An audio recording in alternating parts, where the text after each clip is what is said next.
The events of the 2012 Road America Showcase exceeded even those spectacular events seen a year ago. We look back at the top 5 moments from the race at Road America. Coming in at number 5, the race at Road America was full of thrills for core autosport in the LMP Challenge category. Alex Popoff began his day racing in Montreal, then hopped on a plane to make his opening stint in the 06 entry. He held the car steady in second place, setting up Tom Kimber-Smith to fight with Colin Brown in the 05 team car down the stretch. Kimber-Smith had Brown on his bumper throughout the second half of the race. The 2 core cars ran 1-2 for the final 1 hour and 53 minutes, but Brown, whose car started from the rear of the field, could never overtake his sister car. In addition to the overall finish, Core Autosport clinched its second straight PC championship with a 1-2 finish led by Popoff and Kimber-Smith. At number 4, late race strategy and pit work made for interesting competition in the GT Challenge class. Jerome Bleekemolen took the lead when Damian Faulkner pitted from the point with 48 minutes remaining. Bleekemolen held Faulkner and JDX Racing's Martin Raginger at bay as all 3 set their cars' quickest laps of the race in the closing minutes. Bleekemolen gave AJR its 3rd GPC win of the season as Cooper McNeil and AJR increased their leads in the class driver and team standings. Remarkably, Bleekemolen won for the 3rd time this year for the 3rd different team.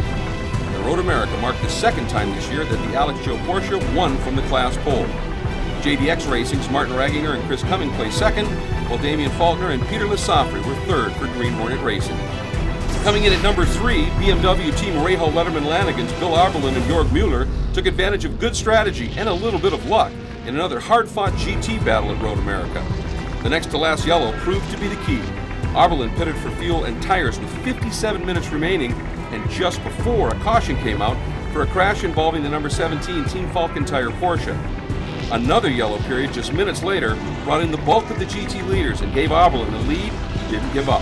Arberlin and Mueller won the GT class with a 2.6-second victory over Flying Lizard Motorsports' Patrick Long and Jörg Bergmeister. At number 2, it was Conquest Endurance's Martin Plowman and David Hannemeyer Hansen, each taking turns leading the race overall. But it was another tough fight with the LMP2 class championship leader, Level 5 Motorsports. The class pole sitter, Plowman, had to fend off both Level 5's Christophe Bouchou and Scott Tucker in the second half of the race. Bouchou led with 40 minutes left, but had to pit with engine and exhaust issues. That dropped his 055 entry down to 4th in class, before Tucker brought Level 5's number 95 into the pits with electrical issues.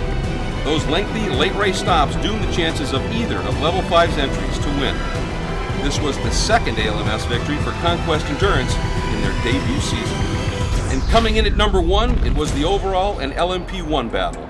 Dyson Racing started the race in 34th position after missing qualifying due to a faulty gearbox. On lap 22, then leader Klaus Graf brought the Muscle Milk Picket Racing entry into pit lane with a broken hose clamp. Graf lost 4 laps in the pits, but he and teammate Lucas Luhr fought hard to get back on the lead lap. And with 45 minutes remaining, the number 6 returned to that lead lap.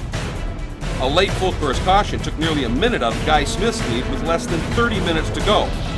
The 2 cars ran nose to tail for the last 3 laps, and memories of 2011 came flooding back for both teams. Luhr pressured Smith relentlessly over the last 2 laps, and finally got around the Lola on the inside of the final corner.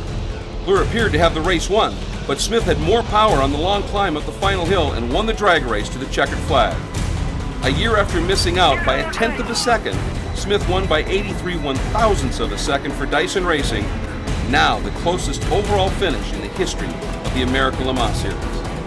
The American Le Mans Series, presented by Tequila Patron, heads next to the streets of Baltimore, Maryland for Round 7 at the Grand Prix of Baltimore, presented by SRT. Live coverage starts at 4:15 p.m. Eastern Time on ESPN 3. ABC's broadcast begins at noon Eastern Time on Sunday, September 2nd. The series website also offers additional content such as live in-car cameras and timing and scoring for users around the world.